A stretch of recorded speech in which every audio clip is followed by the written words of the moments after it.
Padre Cícero, para mim, foi o maior de todos os nordestinos.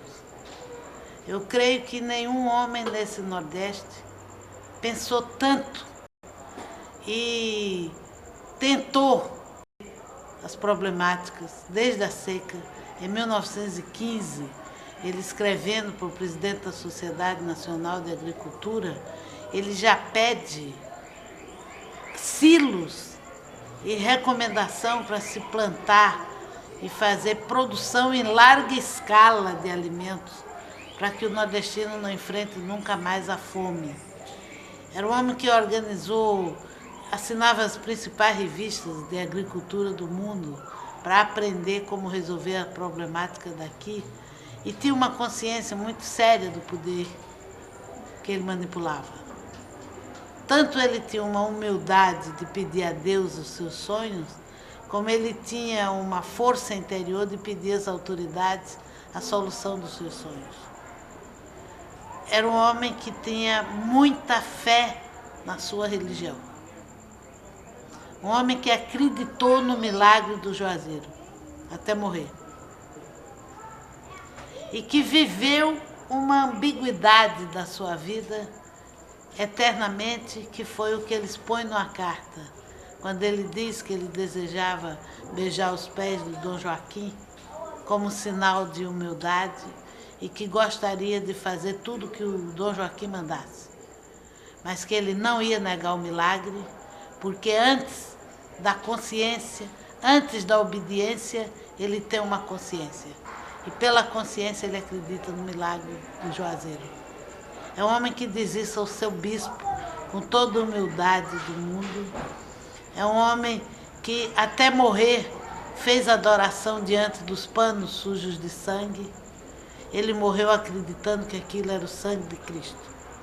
Isto é o Padre Cícero que eu conheço. Mas também é o Padre Cícero que tem um papel que ninguém teve na história desse país, que é o papel de dar força ao sertanejo mais miserável, ao nordestino mais infeliz, que ele vem ao Juazeiro e se revigora para encontrar dentro de si próprio condições para resolver sua miséria, ou para enfrentá-la. Então, um homem que tem uma energia contínua dessa, que 150 anos depois da sua morte, as pessoas vêm a ele pedir milagres. E para mim ele fez o grande milagre, porque até 1989 o Padre Cícero foi meu objeto de pesquisa. Apenas isto, apenas o grande nordestino. Mas quando eu fui totalmente desenganada, em 1989, que eu estava gostando muito de morrer, e eu ouvi o médico dizer que eu não tinha recuperação, eu tive uma voz interior que me lembrou que eu tinha 2 filhos crianças que eu ia deixar órfão. E eu pedi ao Padre Cícero que fizesse com que eu criar meus filhos. E eu os criei. E ele tem me dado alento para enfrentar todas essas coisas, apesar de todas as doenças, que eu sou uma pessoa totalmente bichada. E, no entanto, ele me dá força para eu fazer todas as coisas que eu considero necessárias serem feitas. Esse é o Padre Cícero para mim. Primeiro do que tudo, o que mobilizou as pessoas a acusar o Padre Cícero de protetor de cangaceiro e a ser um grande coronel? A primeira coisa foi a campanha que a igreja fez neste sentido durante século e meio contra o Padre Cícero. Segundo lugar, a ignorância das pessoas que falam isso sem ter estudado as questões principais que envolveram o Padre Cícero. Terceiro lugar, existe uma tendência de certas pessoas de terem muita inveja das pessoas que realizam alguma coisa. E o Padre Cícero, por exemplo, uma das autoridades que mais perseguiram o Padre Cícero foi o cardeal Arco Verde, primeiro cardeal do Brasil. O Arco Verde fazia uma questão pessoal de perseguir o Padre Cícero. Eu li uma carta dele, até dizendo ao Dom Joaquim que podia fazer o que quisesse, deixar o Padre Cícero para Roma, porque ele já tinha feito a cama do Padre Cícero em Roma, com o Santo Ofício. Quer dizer, são palavras de um cardeal. Bem, esse homem era inimigo do padre Cícero desde que os dois estudaram na escola do padre Rolim, em Cajazeiras, porque o cardeal era filho de uma família rica e o padre Cícero estava lá como um indigente protegido. Então, o que vai fazer com que as pessoas tenham inveja de um homem amado pelo seu povo? Existe a ganância humana, existe a pequenez de quem não pode conviver com a grandeza de outro. Agora, o padre Cícero não executou vingança contra ninguém. Agora, ele foi um desobediente, porque ele afirmou para o bispo que antes da obediência ele tinha uma consciência e ele foi pela sua consciência católica de acreditar no milagre.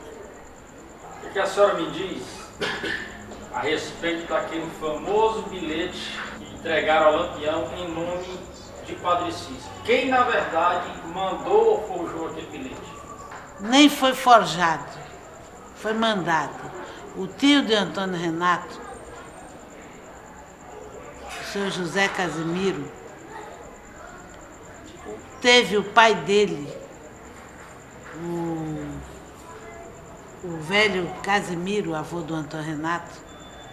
Ele era um homem de confiança do Floro e foi quem tinha caminhão e ônibus para transportar as pessoas na perseguição à Coluna Prestes, para apanhar munição e armamento que vinha do Rio de Janeiro para o Floro. E este homem que dirigia o ônibus do seu Tonheiro, que era o nome com que se chamava o avô do Antônio Renato, o filho do seu Tonheiro, que dirigia um dos transportes dele, me disse: professora, o doutor Floro Bartolomeu bradava que tinha que chamar Lampião para perseguir a Coluna Prestes. E o Antônio da Pissarra, que eu entrevistei mais de uma vez, morei na casa dele para entrevistá-lo. O Antônio da Pissarra me contou que o Floro procurou ele para dizer como é que eu mando. Eu soube que tem um primo do Lampião morando na Pissarra e eu queria que o senhor mandasse ele levar um bilhete para o Lampião. E o Antônio da Pissarra me disse que falou: doutor Floro, esse homem parente do Lampião, se ele sair daqui, matam ele, porque tem o tal do Quelé que mata todo parente de Lampião. Então ele não pode ir levar esse bilhete. Aí indicou o nome de uma pessoa e o Floro Bartolomeu entregou a carta para chamar o Lampião ao Juazeiro para se encontrar com ele. Essa pessoa demorou, o Lampião demorou, foi o tempo que o Floro adoeceu, foi para o Rio de Janeiro, muito doente, e quando o Lampião entrou no Juazeiro, foi cobrado o padre Cícero que ele tinha sido chamado e ele queria as patentes. O padre Cícero não tinha qualquer domínio da relação de Floro Bartolomeu com Setembrino de Carvalho. O padre Cícero dizia para todo mundo que o Lampião era um castigo de Deus na terra. E ele disse ao Lampião que ele não ia terminar bem. As pessoas que conviviam com o Floro e o padre Cícero naquele momento, como o seu José Casimiro, que brincou muito com Ezequiel, que eram da mesma idade dentro do Juazeiro, diz que nunca tiveram intimidade com o padre Cícero, não. Doutor Floro é que chamou essa gente através de Antônio da Pissarra, que garantiu a ele que nenhum parente do Lampião podia ir levar carta para o Lampião, que seria assassinado. E por isso, o Floro mandou uma pessoa, que eles dizem o nome, nem me lembro se está no meu livro, mas que seguramente quem mandou a carta se chama Floro Bartolomeu. Eu estava falando para o meu amigo Severo que no livro o general Góes depõe, o general Góes Monteiro dá o depoimento de que ele, sendo o professor de estratégia da Escola de Estado-Maior do Exército, quando Setembrino, diante da derrota do Berthold Klinger, do Rondon, do Gomes, nomeou o general Mariante para perseguir a Coluna Prestes, leia-se 25, o general Mariante disse a ele que só assumia se ele tirasse o major Góes Monteiro da escola superior, com curso de estratégia, para ser o ajudante de ordem dele. E se encontraram o Setembrino, Góes Monteiro e Mariante na estação Leopoldina, no Rio, para a imprensa não desconfiar de nada, e ele embarcou, e quando ele estava no navio, que contaram a ele que a tantos quilômetros era Canudos, ele se lembrou da Guerra de Canudos, onde o exército forçado foi quase derrotado porque o exército tinha guerra fixa e os canudenses guerra de movimento. Então, naquele momento, ele se lembrou de que quem tinha guerra de movimento no Brasil eram os cangaceiros, enquanto o exército tinha guerra fixa. Então, que ele foi ao Mariante, e o Mariante foi ao Setembrino de Carvalho e ao Arthur Bernardes e disse que tinha que dar patentes para todos os cangaceiros e grandes chefes de cabra do Brasil, que eles destruiriam a coluna Prestes. E assim foi executado. E aí eu fui entrevistar o senador Luiz Carlos Prestes e perguntei a ele se ele tinha raiva do padre Cícero quando se acusava o padre Cícero de botar o lampião no encalço dele. E ele me respondeu: professora, a senhora seja uma pesquisadora. A senhora não pode imaginar que pessoas como Setembrino de Carvalho e Arthur Bernardes vão botar a decisão do poder deste país na mão do humilde pároco de aldeia. O padre Cícero foi o único homem que na coluna Prestes, durante a coluna Prestes, me tratou com dignidade. Era um ingênuo homem de coração muito bom, que me prometeu que garantia a minha vida se eu depusesse as armas. A senhora vá ao clube militar, que a senhora vai ver quem deu patente a cangaceiro neste país.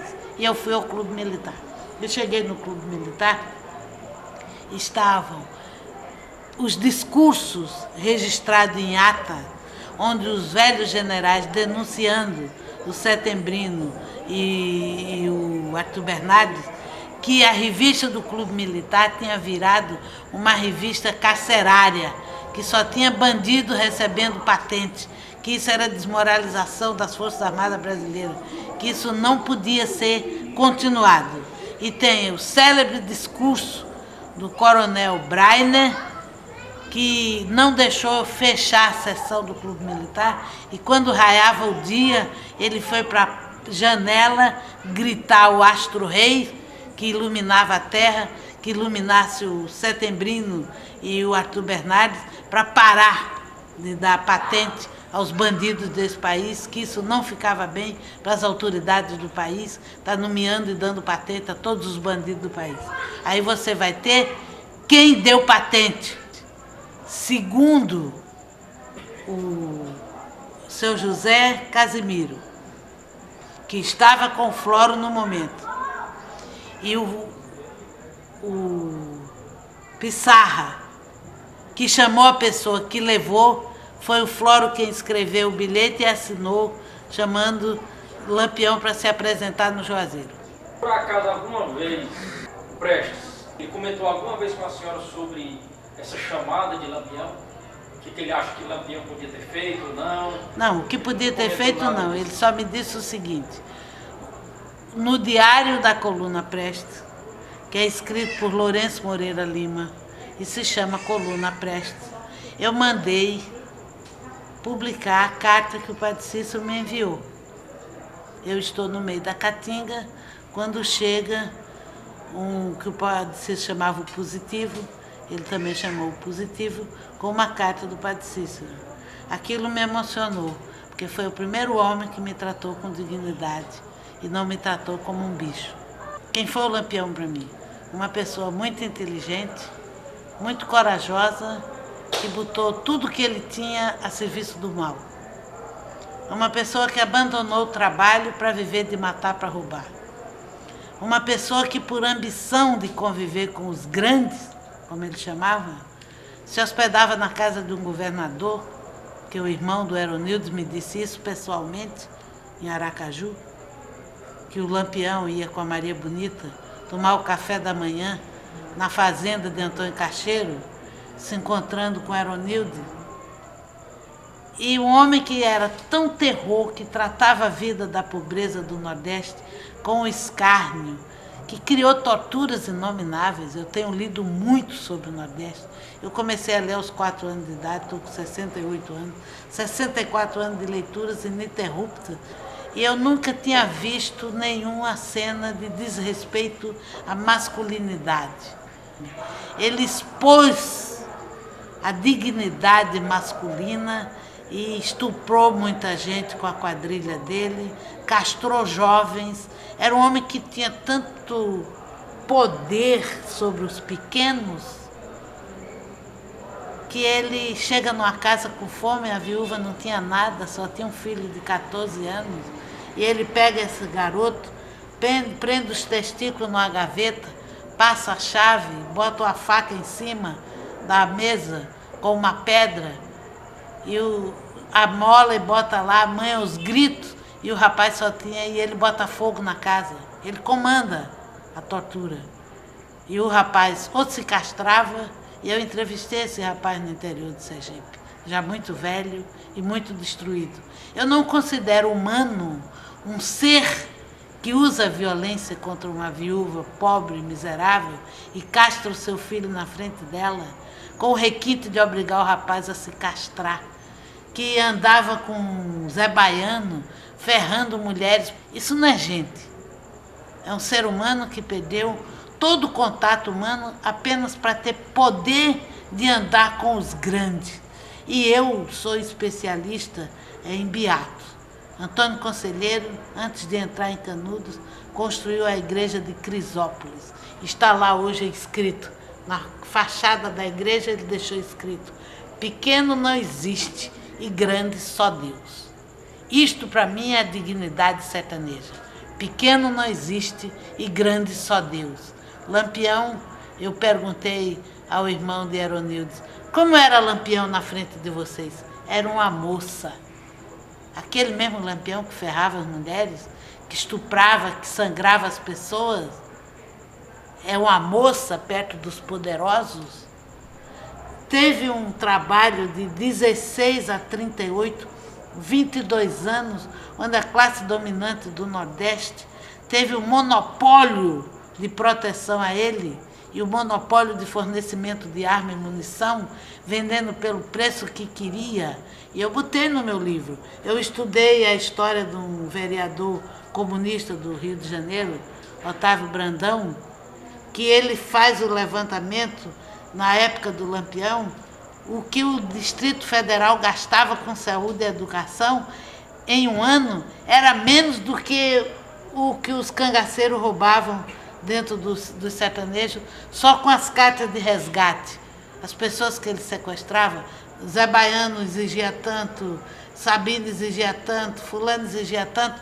Quando eu somei, Lampião sugava mais do sertanejo do Nordeste do que o Distrito Federal, capital da República, gastava com saúde e educação. Então foi um ser deletério. Os sertanejos não podiam trabalhar porque ele roubava, matava, comia tudo que a pessoa pegava. E os sertanejos fugiram para o São Paulo para ter o direito de sobreviver. Eu entrevistei gente no interior de Sergipe que dizia assim: se esse homem não se acaba, não tinha sobrado nada do sertão. Porque as meninas eram carregadas pelos cangaceiros, os garotos eram carregados para ser cangaceiro, a polícia venal se juntava com o Lampião para roubar tudo, como no sertão de Alagoas. Bié das Emendadas vai ser preso para ser morto pelo Lucena em Santana, e o padre Bulhões, que era amigo dele de infância, chama ele e o Bié diz à frente do padre: toda noite se junta Lampião na minha casa para jogar com o que matou ele. O João Bezerra na minha casa, come tudo que eu tenho, e eu fico ali com a minha alma acabando, com medo dele pegar minhas filhas, levar meus filhos para o cangaço, e o Lucena não teve coragem de matar Bié das Emendadas, que era vítima de uma polícia corrupta com um cangaceiro, como Lampião. Ele se misturava com o que havia de pior da polícia. E é claro que se isso render dinheiro hoje, eu tenho um artigo que eu publiquei num livro no Congresso do Rio Grande do Norte, que é exatamente sobre a atitude fashion que se atribui aos cangaceiros. A atitude fashion que se atribui aos cangaceiros. Eu acho isso um absurdo, porque os descendentes dos que enriqueceram com o cangaço, hoje vão falar muito bem do cangaço. Está em berço esplêndido. Quando você apanha os cordelistas, enquanto o Lampião foi vivo, nunca nenhum botou Lampião no céu. Até botavam Antônio Silvino, mas Lampião sempre foi para o inferno. E os cordelistas eram os comunicadores da época. E você não tem nenhum a favor do Lampião. Eu procurei todos. Você está dizendo que falam dos estudos sérios da academia. A academia, como o resto do mundo, tem coisas sérias e coisas picaretas. Eu peguei um livro defendido na USP, que é um lixo. Escreveu um livro de baixíssima categoria, sem nenhuma pesquisa, com tudo errado, defendendo o Lampião como herói social. Saiu da USP. Zé Ferreira é morto em 1921. Em 16, Lampião já é procurado em Alagoas como ladrão, cabra dos porcinos. Então eu me situo na seguinte situação. Eu pergunto, na segunda edição do meu livro, quantos anos a gente vai passar para o sujeito contar o charme desses assaltantes que queimam ônibus no Rio com aquelas máscaras? Qual é o glamour disto? Em quanto tempo isso vai virar glamour? Em quanto tempo o Fernandinho Beiramar vai ficar o rei do Rio de Janeiro? Em quanto tempo? Será que não existe um parâmetro no mundo? A humanidade não tem paradigmas para saber como balizar o seu comportamento? Eu tenho um comportamento que eu aprendi no mundo dos beatos. Pequeno não existe e grande só Deus. Agora o sujeito se transformar num assaltante, assassino facínora, para ter o direito de jantar com o governador, tão facínora quanto ele, porque um médico, coronel do exército, que vende arma para um assaltante, e eu perguntei ao irmão do governador, mas vocês, o povo não achava ruim vocês protegeram o Lampião? E ele, não. Quem ia falar? Quem falasse morria. Antônio Cacheiro, de sociedade com o Lampião, chegamos a ter 40 fazendas. Como que uma pessoa não tem vergonha de dizer isso? Como? Eu sou uma pessoa, quem me chamar de quadrada está enganado. Eu sou cúbica. Quem não tem temor de Deus, quem não obedece a nenhum mandamento, a nenhuma ética, não tem quem reprima. É um kamikaze. O que Lampião tinha a perder? Nada. O que ele tinha? Qual era a dignidade de Lampião que estava em risco? Tem risco você que tem uma dignidade, uma família, um nome. Mas quem não tem nada disso é um kamikaze. Sem lei, sem regra, não há ser humano. Há uma espécie perdida. Eu não tenho a menor dúvida quanto a isso. E o Lampião é a parte daquela espécie perdida.